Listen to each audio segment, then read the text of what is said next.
Bonjour, je m'appelle Meg Kinnear et je suis secrétaire générale du CIRDI.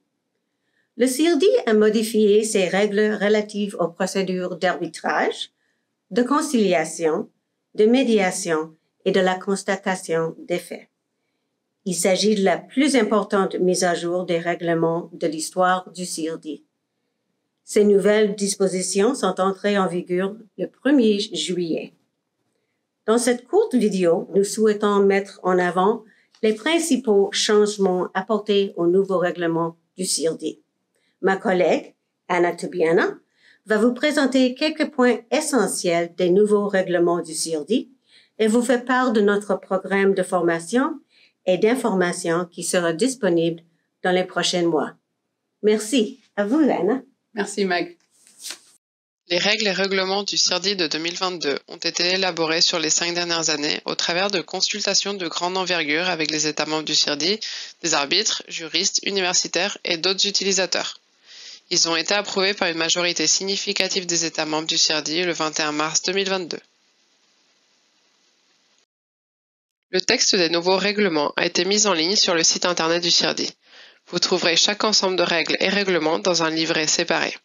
Ainsi, le livret bleu est destiné aux affaires régies par la Convention et contient la Convention du CIRDI, le rapport des administrateurs sur la Convention, le règlement administratif et financier du CIRDI, le règlement d'introduction des instances du CIRDI, le règlement de conciliation du CIRDI et le règlement d'arbitrage du CIRDI. Le livret jaune contient le règlement du mécanisme supplémentaire du CIRDI, le règlement administratif et financier du mécanisme supplémentaire, le règlement de conciliation du mécanisme supplémentaire et le règlement d'arbitrage du mécanisme supplémentaire. Le livret vert contient le nouveau règlement de médiation du CIRDI, ainsi que le règlement administratif et financier de la médiation du CIRDI.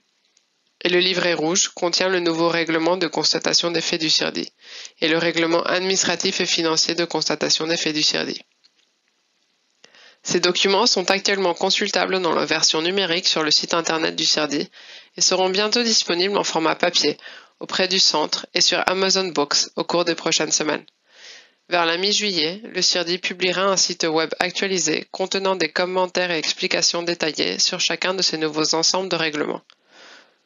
Ce site sera évolutif et continuera de s'enrichir au fil du temps avec des tableaux sur les affaires, des graphiques et d'autres informations destinées aux utilisateurs du CIRDI. À partir de septembre, le secrétariat publiera également de courtes vidéos sur certaines règles prises individuellement ou sur des ensembles de règles et fera des présentations dans chaque région pour expliquer ces nouvelles règles et répondre à toutes questions. Voici un aperçu des règles actualisées avec lesquelles vous travaillerez à l'avenir. Tout d'abord, il existe désormais une nouvelle règle concernant le financement par des tiers dans les procédures d'arbitrage et de conciliation. Il s'agit de l'article 14 du règlement d'arbitrage. Cette disposition vise à éviter les conflits d'intérêts qui pourraient survenir par mégarde.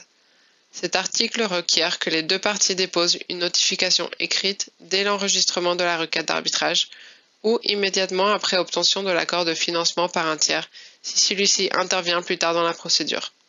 Aucun format spécial n'est requis pour la notification. Elle doit simplement divulguer le nom et l'adresse de la tierce partie fournissant le financement ou les noms des personnes et entités qui la possèdent et contrôlent, s'il s'agit d'une personne morale. La notification est envoyée au secrétariat du CIRDI, qui se chargera de la transmettre aux parties et aux arbitres de l'affaire. Dans un second temps, l'un des objectifs clés des amendements est de réduire le temps et le coût des procédures. Vous verrez ainsi plusieurs dispositions en ce sens tout au long des nouveaux articles. Par exemple, les parties et les arbitres ont une obligation générale d'agir avec célérité. Article 3. Tous les documents doivent être déposés par voie électronique. Les parties et arbitres ont la possibilité de tenir toute audience ou session par vidéo, téléphone ou en personne ou dans un format hybride. La déclaration des arbitres mise à jour contient un engagement express de disponibilité ainsi qu'un calendrier prévisionnel sur 2 ans indiquant clairement les périodes de disponibilité. Plusieurs autres dispositions contribuent à l'objectif de réduction des délais des procédures en incitant la proactivité des arbitres et parties. Par exemple, les conférences sur la gestion de l'instance prévues à l'article 31 du règlement d'arbitrage peuvent être convoquées à tout moment pour identifier les faits dont l'existence n'est pas contestée. clarifier et circonscrire les points en litige et traiter toute question de procédure ou de fond en relation avec la résolution du différend. Un autre exemple se trouve dans le nouvel article 46 du règlement d'arbitrage, qui prévoit une procédure de consolidation de procédures similaires et de coordination de certains aspects d'arbitrage parallèles en cours. Les délais prévus dans les règlements ont été clarifiés et dans certaines situations réduits. En particulier, le tribunal est appelé à rendre sa sentence dès que possible et au plus tard 240 jours après la date des dernières observations s'il se prononce sur le fond et sur sa compétence. La plupart des décisions relatives à la procédure arbitrale doivent être rendues sous 30 jours. Ce délai est clairement établi dans le règlement. L'article 12 requiert du tribunal qu'il déploie ses meilleurs efforts afin de respecter les délais. Si une prolongation est nécessaire, il informe les parties des circonstances particulières justifiant le retard et de la date à laquelle il prévoit de rendre l'ordonnance, la décision ou la sentence. De la même manière, l'article 11 autorise les parties à convenir d'une prolongation des délais ou, en l'absence d'accord, à solliciter une telle prolongation sur demande motivée de l'une des parties formulée avant l'expiration du dit délai. L'article 52 indique les circonstances pertinentes pour la répartition des frais de procédure. Ces critères incluent l'issue de l'instance, la conduite des parties, y compris la manière dont elles ont agi avec célérité, la complexité des questions et le caractère raisonnable des frais réclamés. À noter en particulier que le nouvel article 52.3 permet au tribunal de rendre à tout moment une décision intérimaire qui fera partie intégrante de la sentence finale. Une nouvelle disposition spécifiquement dédiée à la garantie de paiement des frais a été introduite à l'article 53. Au terme de ce nouvel article, le tribunal doit tenir compte de toutes les circonstances pertinentes relatives à la demande, y compris la capacité de la partie à se conformer à une décision la condamnant à payer les frais, l'effet que la fourniture d'une garantie du paiement des frais pourrait avoir sur la capacité de cette partie à poursuivre ses demandes ou ses demandes reconventionnelles, et la conduite des deux parties. Le nouveau règlement renforce également la transparence de la procédure.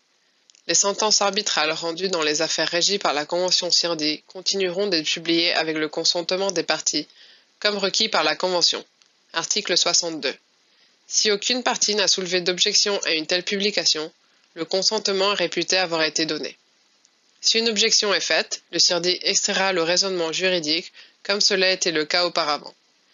Toutes les ordonnances et décisions seront publiées, caviar d'âge convenu par les parties inclus, et le tribunal se prononcera sur toute contestation relative au caviar d'âge. Article 63. Le règlement amendé prévoit également la publication de toutes écritures ou tout document justificatif déposé par une partie ou décidé par le tribunal au cours de l'instance, avec tous les caviars d'âge convenus entre les parties ou ordonnés par le tribunal. Le règlement prévoit également la publicité des audiences, à moins que l'une des parties ne s'y oppose. Article 65. Enfin, le règlement d'arbitrage intègre un nouveau chapitre sur l'arbitrage accéléré. Les parties peuvent consentir à l'application de ce chapitre pour leur arbitrage conduit en vertu de la Convention CIRDI ou du mécanisme supplémentaire. Elles peuvent également consentir à l'application de certaines dispositions qu'elles choisissent. S'il est conduit tel que prévu par les textes, l'arbitrage accéléré devrait réduire de 50% la durée d'une affaire. Le règlement du mécanisme supplémentaire a également été mis à jour. À noter en particulier que les nouveaux articles élargissent considérablement l'accès au mécanisme supplémentaire à deux égards. Tout d'abord, les procédures conduites sous l'égide du mécanisme supplémentaire peuvent désormais impliquer des parties qui sont toutes deux originaires d'États non membres du CIRDI. Elles ne sont plus limitées aux affaires dans lesquelles l'une des parties est un État membre du CIRDI ou un ressortissant d'un État membre. Ensuite, une organisation d'intégration économique régionale peut désormais être partie à une instance du mécanisme supplémentaire, sur la base de son consentement donné dans un traité ou un contrat. Le Centre a également fait une mise à jour significative du règlement de constatation des faits, qui forme désormais un ensemble de règles autonomes distinctes du mécanisme supplémentaire, avec des dispositions propres aux instances de constatation des faits. En application de ce règlement, les parties peuvent demander conjointement à un comité de constatation des faits de définir un protocole de procédure et procéder à des constatations de faits spécifiques dans le cadre de leurs différends. Enfin, des dispositions entièrement inédites relatives à la médiation ont été adoptées. Celles-ci sont disponibles entre les parties à un différend relatif à un investissement, et il n'est pas requis que les parties soient des ressortissants d'un État membre ou un État membre au titre de la Convention. La médiation peut être introduite dans le cadre d'un accord existant ou convenu ad hoc par les parties. Les parties peuvent également convenir de commencer une instance de médiation à tout moment, y compris avant une procédure d'arbitrage, comme envisagé par certains traités, ou parallèlement à l'arbitrage. Le règlement de médiation est en accord avec les exigences formelles de la Convention de Singapour, renforçant ainsi le caractère exécutoire d'une résolution obtenue par médiation. Nous espérons que cette présentation vous donnera un aperçu des amendements. Nous vous invitons à examiner les nouveaux règlements ainsi qu'à consulter notre site internet pour de plus amples informations.